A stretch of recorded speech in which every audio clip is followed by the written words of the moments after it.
welcome to the next episode of the Syracuse campaign. So I'm still going to be doing post-recording voice commentary just for this episode. Next episodes from here on out, I'll be doing live. But if you remember, we were going to attack Cosentia after our Pyrrhic defeat, I guess Pyrrhic victory for the Ligurians. I hired some mercenaries, so I'm going to take a chance here and attack Cosentia, and hopefully we can secure southern Italy.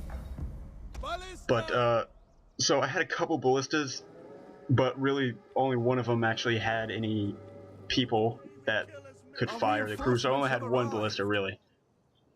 But my plan was basically to just bombard the crap out of them for as long as I possibly could before using my mercenaries that I hired, these guys over here, to do all the work for me. So, ballistas,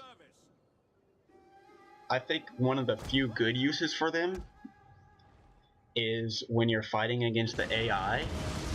The AI will just sit here and get shot over and over and over again in a siege battle.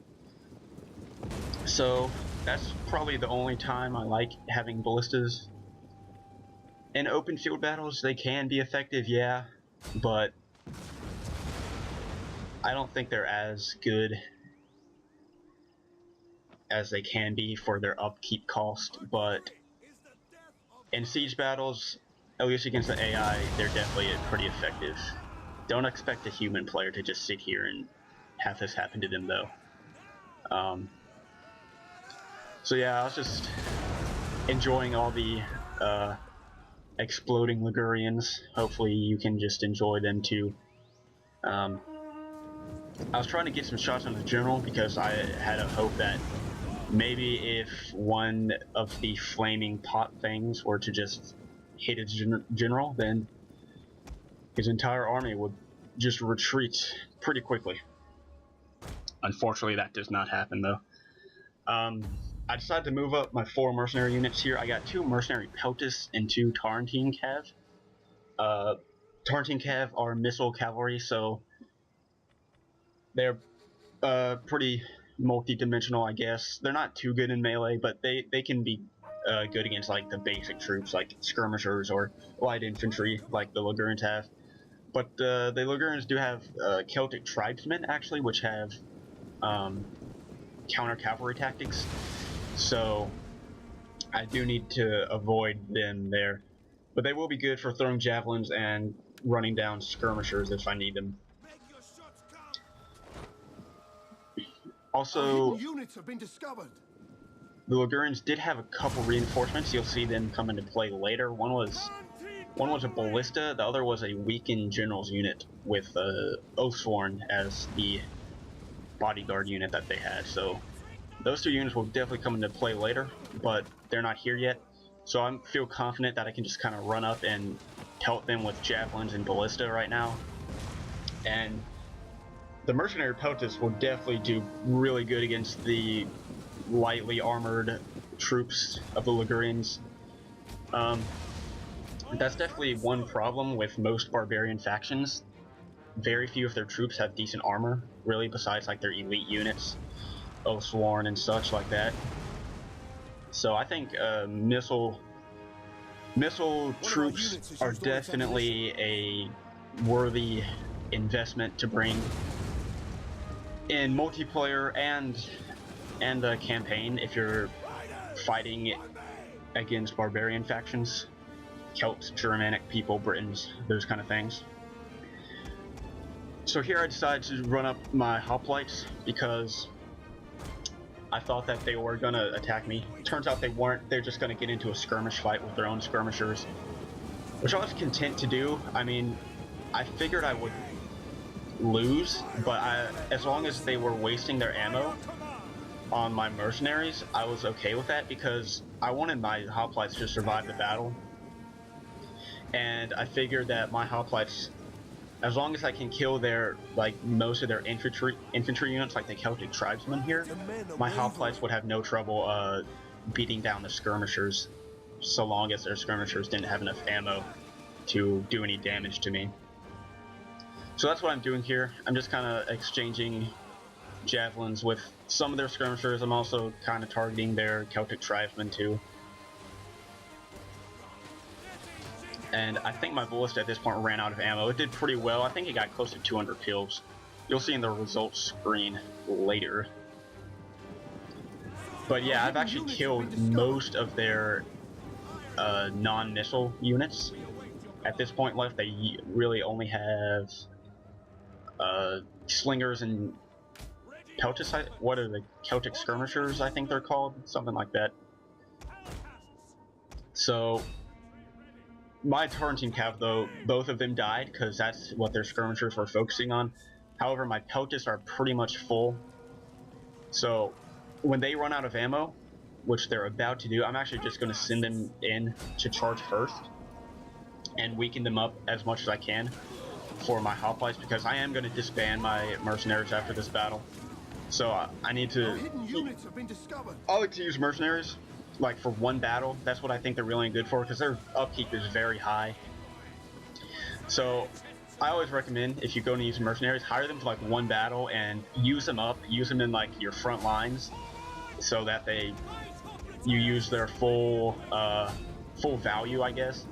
And then when after the battle, just disband them, unless you really are like super rich and can afford to keep them. So yeah, that's what I'm gonna do. I'm just gonna charge in my mercenaries here, use them up, try and get them as much kills as I can after they run out of ammo. Then send in my hoplites later to finish the job. Now I don't have very many hoplites at all, but even still, just the quality of my hoplites versus their own crappy units is enough to win pretty easily.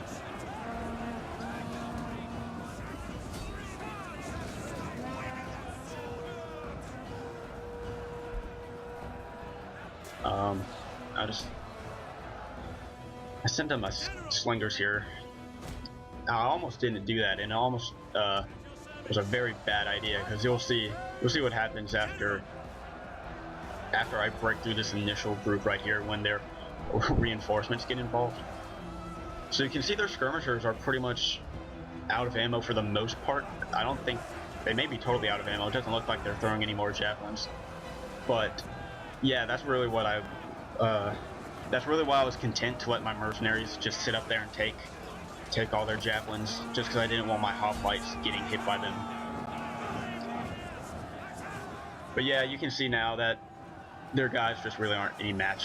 Their Celtic skirmishers just aren't any match for even light hoplites like I have.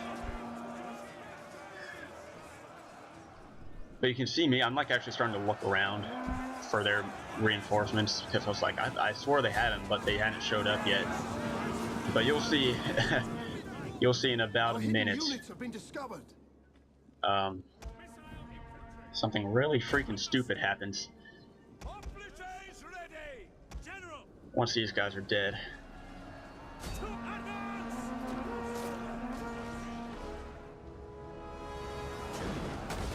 Yep, I hope you heard that. That would be the sound of a ballista all the way over there. And just wait a sec, it's gonna keep firing. And I'm pretty sure it happens soon. I sent a few units out to go kill it, and then I sent the rest of my guys to go take the city center up here next to the second Stonehenge. Our men flee the field of battle. So yeah, you can see my guys, they're like actually routing just from the ballista fire, so I'm actually pretty worried right now that I might still lose this battle. Our general has fallen. Yep, there it is. My general gets sniped by the ballista from all the way over there, because, you know, as you know, the ballistas in Rome Total War II, they use modern laser-guided technology. I didn't know if you knew that or not, but it's true.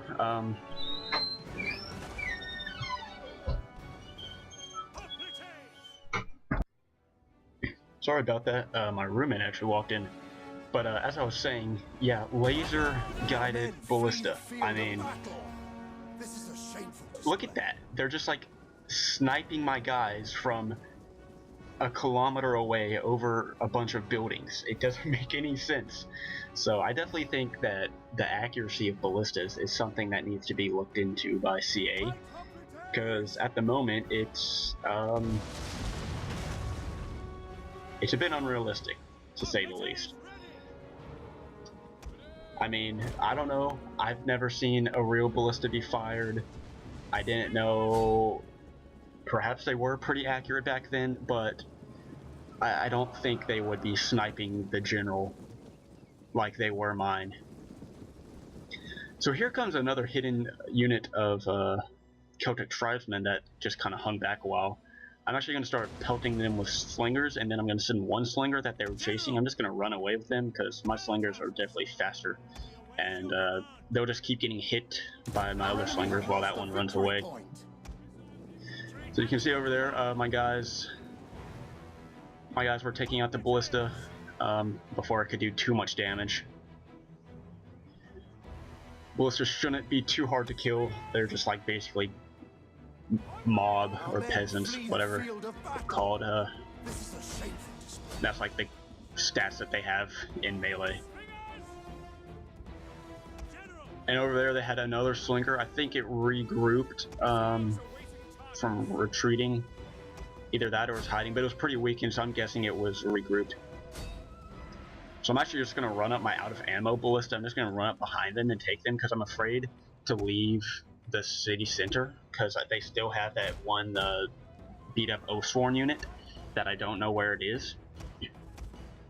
So I'm kind of hesitant to just kind of break off my forces. I don't want any units to get isolated and cut down because I'm going to need every last man I can get if I need to fight that unit. So I'm just going to be content to have a slinger fight right now. And then you can see that Celtic tribesman turned around, and over here I like wondered how the heck did a ballista beat me? And then that's when I realized that it wasn't the ballista that beat me, that was the Oathsworn unit. So I immediately start sending my general and that one hoplite unit, other hoplite unit I sent over there. I run them back as quickly as I can. And now at this point I'm really not confident at all I can win with their remaining Celtic tribesmen and their Oathsworn. Because even though the Oathsworn is really tired and beat up, it's way better than any of my units, and I don't have a lot of guys left to fight. So now I'm just kind of hoping that I can exploit the time limit. Even though it is really stupid, I'm just trying to exploit the time limit and win that way. So I make a desperate charge against this Celtic tribesman with all of my units, because I know that the Oathsworn won't make it there in time, but if this Celtic tribesman can make it in time, it can start resetting the timer and give time for the Oathsworn to get there.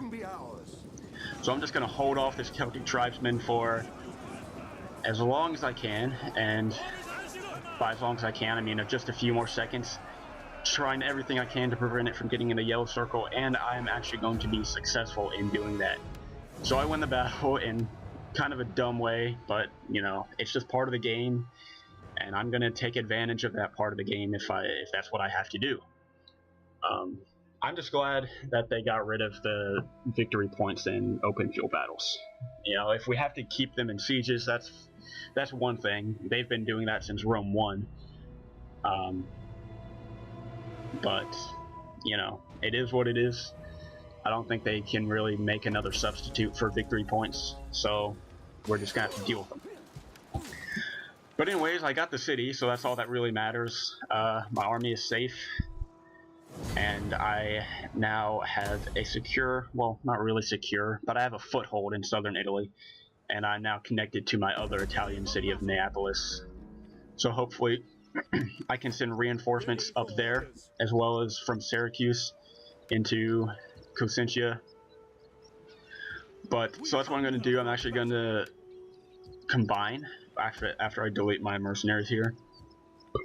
I'm going to combine whatever units I had left in that second army, and I'm just going to send my general up there into Neapolis and start recruiting guys from there, because that city's definitely in danger. It's surrounded by enemies on all sides except to the south. So I'm actually, although I won the battle, I'm really not in a good spot right now. just because my forces in Italy are so weak, and I'm still trying to recruit guys from Syracus. So I had to send a lot of guys down into Africa to deal with the Carthaginians and a couple of the Numidian tribes. So I wasn't really prepared for this northern campaign, but we're all right so far. That's going to be the end of this episode. I would make it longer, but I didn't really want to combine live and voiceover. But anyways, I hope you enjoyed this episode. Definitely more to come soon. I'll be playing the heck out of this game. But yeah, subscribe if you want to watch the rest of the series. Go back and watch old episodes if you haven't watched. Leave a like, I guess. And as always, have a nice day.